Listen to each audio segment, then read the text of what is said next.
Hello everyone, আসসালামু আলাইকুম। আজকে আমি এসেছি 200 বছরের অধিক পুরনো একটি রাজার বাড়ি দেখতে।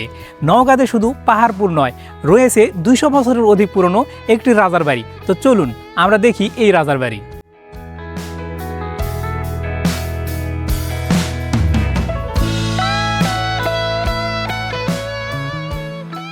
বরাবরের মতোই পুরো ভিডিও জুড়ে থাকছি আমি হাবিবুর রহমান রুবেল, আর আমার সঙ্গে আছে আমি রাজু। চলেন দেখা যাক। আজকে আমি আপনাদেরকে নিয়ে এসেছি নওগাঁ জেলার একটি ঐতিহাসিক নিদর্শন দুবলহাটি রাজবাড়ি। এই রাজবাড়ি শুধু একটি স্থাপনা নয়, বরং শত বছরের ইতিহাস আর ঐতিহ্যের এক জীবন্ত সাক্ষী। বাংলাদেশের উত্তরাঞ্চলের নওগাঁ জেলায় অবস্থিত এই রাজবাড়ি একসময় ছিল জমিদারদের শাসন কেন্দ্র। ধারণা করা হয় 18 শতকের শেষের দিকে দুবলহাটির জমিদাররা তাদের শাসন এবং অভিজাত্যের প্রতীক হিসাবেই এই প্রাসাদ নির্মাণ করেছিলেন। রাজবাড়ির মূল ভবন ছিল বিশাল আকারে, যার চারপাশে ছিল পুকুর, বাগান, দালানকোঠা আর নিরাপত্তা ব্যবস্থা।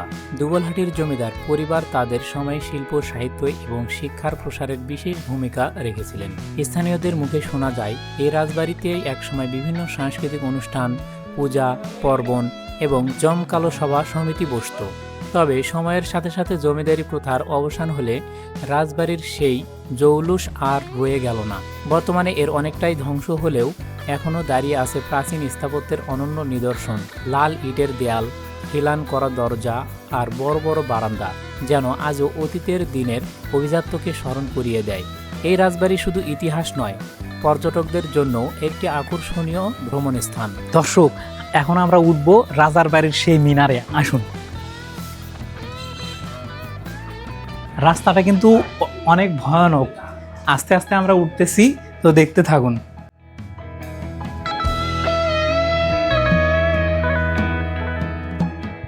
তো দর্শক, আমি অবশ্যই ভয়ে ভয়ে কিন্তু শেষ মাথায় উঠতে পারছি, তো এর উপরে আর উঠতে পারতেছি না।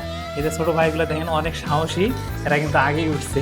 স্থানীয় মানুষজনের কাছে এটি এক ধরনের গর্বের প্রতীক। প্রতিদিনই বহু ভ্রমণপ্রেমী এবং ইতিহাস অনুরাগী এখানে ঘুরতে আসেন, ছবি তোলেন আর আবিষ্কার করার চেষ্টা করেন সেই জমিদারি আমলের গল্প। বন্ধুরা, যদি কখনো নওগাঁয় আসেন তাহলে অবশ্যই একবার ঘুরে আসবেন দুবলহাটির এই প্রাচীন রাজবাড়িতে। এখানকার নীরবতা আর স্থাপত্য আপনাকে নিয়ে যাবে একেবারে অনন্য এক সময়ে। ভিডিওটি ভালো লাগলে লাইক, কমেন্ট, শেয়ার করতে ভুলবেন না। দেখা হবে নতুন কোনো ভিডিওতে। সে পর্যন্ত ভালো থাকবেন, সুস্থ থাকবেন। আল্লাহ হাফেজ।